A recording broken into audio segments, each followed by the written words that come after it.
के अधिकार का उपयोग करेंगे और अधिक से अधिक संख्या में जाकर अपना वोट कास्ट करेंगे।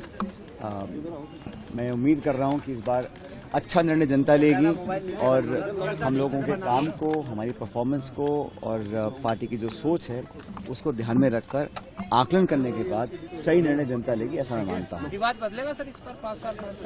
मुझे लगता है कि इस बार जनता चाहती है कि कांग्रेस पार्टी की सरकार दोबारा बने और जो भाजपा का अंदरूनी बिखराव रहा, जो उनकी परफॉर्मेंस रही पिछले 5 साल एज ऑपोजिशन, उसको भी लोग देख रहे हैं। और हम लोगों का जो देश भर में आज जो कार्यकर्ताओं में उत्साह बढ़ा है, जो नई ऊर्जा के साथ काम कर रहे हैं, हाल ही में हम लोगों ने सरकार बनाई है कर्नाटक में, हिमाचल में, उसका भी लाभ हम लोगों को मिलेगा।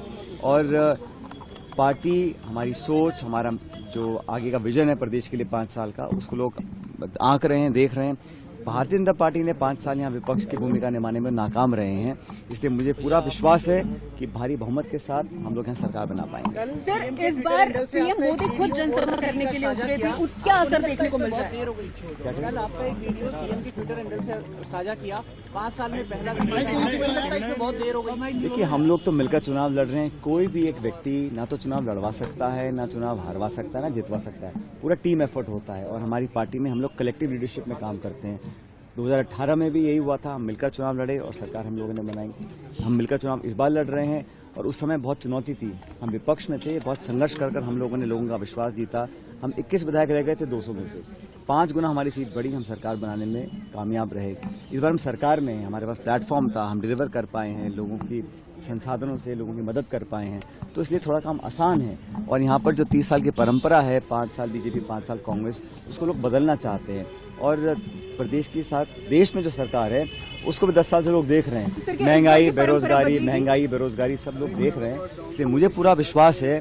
और जो आप कह रहे हैं कि हम लोग चुनाव मिलकर लड़ रहे हैं, जो बिखराव है, जो खिंचाव है, जो तनाव है, वो भाजपा में है। हम लोग तो पहले भी एक थे, आज भी एक हैं और पार्टी को जरूरत आज है, पार्टी को जरूरत है हम स्टेट्स में चुनाव जीतें। स्टेट्स में हम चुनाव तब जीतेंगे जब मिलकर चुनाव लड़ेंगे और हम इसी दिशा में काम कर रहे हैं। अशोक गहलोत अंडर करंट 156 आएंगी। देखिए, मुझे लगता है कि हम लोग बहुमत ला पाएंगे, इसके अनेकों कारण हैं, लेकिन मैं भविष्यवाणी इतनी कर सकता हूं कि मुझे जनता के वोट पर, जनता के विवेक पर विश्वास है। हमारा जो रिस्पांस कैंपेन का रहा, राहुल गांधी जी आए, खड़गे साहब आए, प्रियंका जी आए, तमाम रैलियां की पूरे प्रदेश में, उसका एक अच्छा इम्पैक्ट गया।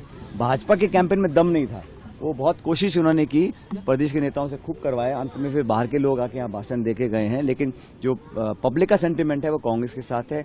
रिस्पांस हमको मिला वो बहुत पॉजिटिव है और हम लोग पिछली बार से ज्यादा बहुमत ला सकते हैं, ऐसा मैं मानता हूँ। प्रधानमंत्री ने आपका नाम लेकर भी कई बार कहा और खासकर कई सवाई प्रधानमंत्री ने की। मुझे खुशी होती है अगर केंद्र के जो नेता हैं भाजपा के यहाँ पे आके अपनी रिपोर्ट कार्ड पेश करते हैं कि उन्होंने कितना 10 साल में काम किया, राजस्थान प्रदेश को क्या विशेष परियोजनाएं दी हैं, राजस्थान को स्पेशल स्टेट का स्टेटस दिया है, इन्वेस्ट किया है, हमारे को हमारे अधिकार का पैसा भी तक नहीं मिला है। तो राजस्थान के लोगों के बारे में अपनी रिपोर्ट कार्ड प्रस्तुत करते, अपना विजन प्रस्तुत करते। हम लोग बात करते हैं नौजवान की, किसान की, बेरोजगारी की, महंगाई की, शिक्षा की, चिकित्सा की, सड़कों की, उसकी चर्चा नहीं करना है। तो वो ध्यान भटकाने के लिए इस प्रकार के मुद्दे उठाते हैं और मैं समझता हूँ कि ये जनता समझ रही है कि वो माइंड डाइवर्ट करने के लिए इन बातों को करते हैं और बजाय इसके कि इशू बेस्ड पॉलिटिक्स